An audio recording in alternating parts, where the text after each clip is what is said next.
If you've ever dabbled in the competitive sphere of video games before, you've probably heard of the terms skill floor and skill ceiling.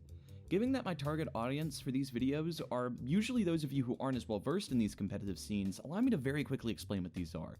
A skill floor is considered the bare minimum skill needed to perform well within a game. Think about Mario Kart. It has a pretty low skill floor. You push A to go fast, B to stop, and throw items at your buds. Not too hard to understand to play well. Inversely, you got games like Riichi Mahjong. I can't take the time to explain to you how to play Riichi Mahjong. Maybe another time. Inversely, a skill ceiling is the theoretical limit, or lack thereof, to the skill needed to play a game at its highest level. Think of it like dropping your youngest sibling against Leffen in a round of Melee and watching them get absolutely destroyed for 3 minutes. Your younger sibling just got washed because they've never played Melee before, but Leffen's been playing it at a high level for years. Skill ceilings technically don't exist, as theoretically you could continue to get infinitely better at a game. However, for the sake of quantifying it, they do. The higher the skill ceiling, the better. Now, let's make a graph real quick. Here's the skill floor, and here's the skill ceiling. What we really care about, though, is this part in the middle, because this is the area for growth. Why is this important? Well, that should be obvious. The more space you have here to let the player grow, the more they're going to see improvements and the longer they'll stick with the character. It's important to maintain this ratio rather healthily. Let's start looking at examples with first a character with a bit of a skewed floor to ceiling ratio. Revealed as the third fighter in Season 3 and Shonen's arguably most iconic pervert, Dragon Ball Fighter's Master Roshi. Compared to his other key compatible compatriots, Master Roshi can't fly, so he technically doesn't have access to the all-standard homing dash.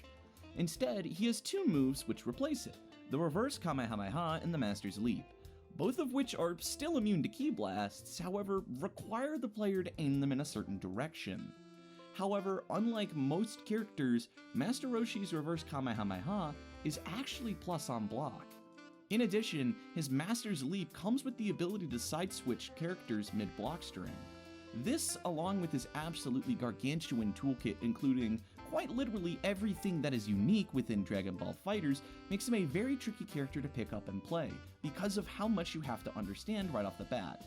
So for Roshi, the skill floor is raised up pretty high, but his skill ceiling is raised up even higher, with access to absolutely crazy mix-ups and even crazier damage out. How about we shift over to a Rivals example? Meet Tomo, the second Blueprints character released from the amazingly talented FungiDev and resident tag icon. This little pincushion sortie's slowly been winning over the masses since their debut, and working their way through brackets. I mean, Morshu has a lot of big moves of his own willing to contest the box. Oh, and the parry? And the down strong, check off the box! Oh, at the position! The position! At their core, Tomo is a simple sortie with big disjoints thanks to the needle. Beyond that, though, is so much more. I've done a bit of scratching the surface by highlighting some Tomo tech like Tomo super jumping or box boosting. The key to Tomo's fun factor lies in their mobility.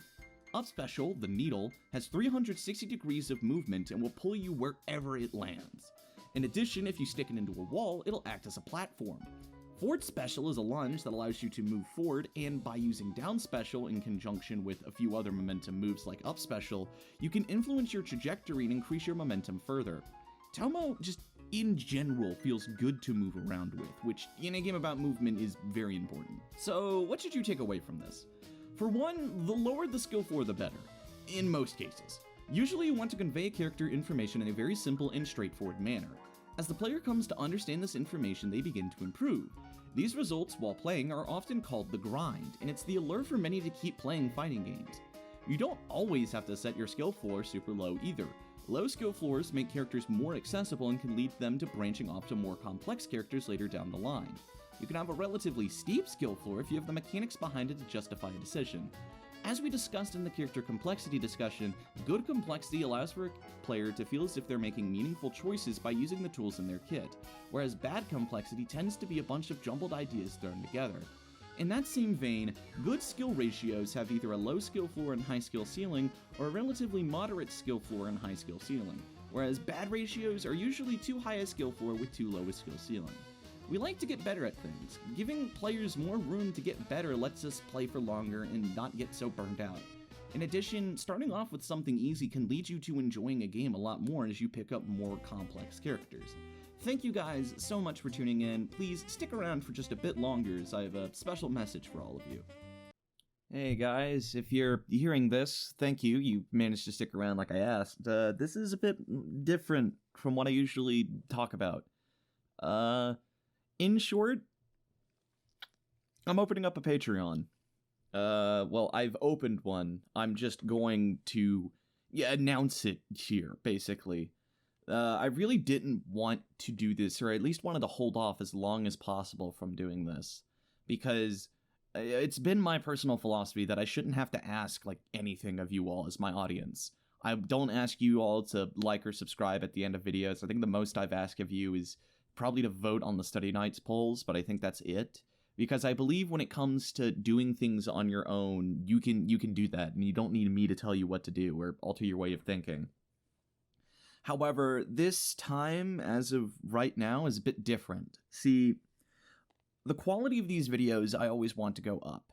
They're never exactly where I want them to be. I always want them to be better. I always want them to be longer, better edited, better scripted, better everything. And to get that point, they start to take up more time. Combined with the other things that I do in the ExW community, like commentating and hosting study nights, a lot of time is being split between those three things. And I have to also balance that on top of trying to graduate school right now.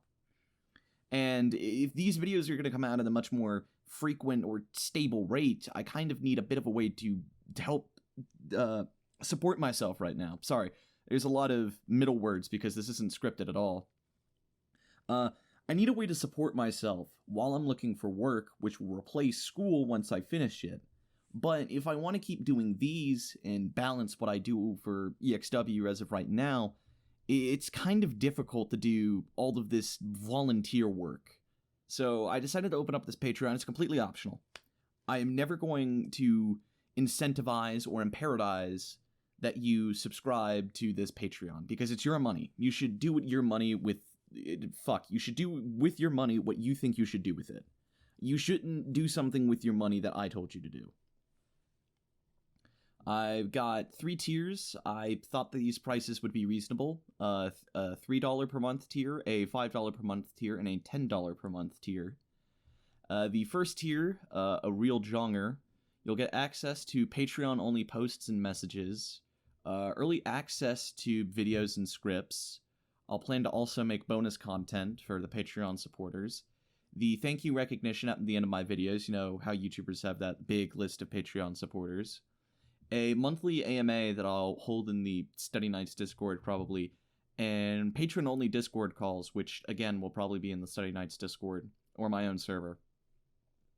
At $5 a month, a Psycho supporter, you get everything from the previous tier. In addition, you get a vocal thank you at the end of my videos, you know, where YouTubers like vocalize people who pay more, that sort of thing.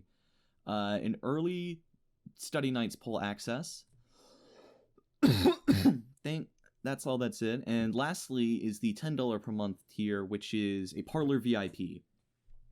This will get you access to everything from the previous 2 tiers, but also including a custom character discussion of your choice. So if there's a character you want me to dissect for $10 a month, I'll do it, like, just whatever. It could be whatever. It could be the most benign, mundane shit ever, and I'll do it.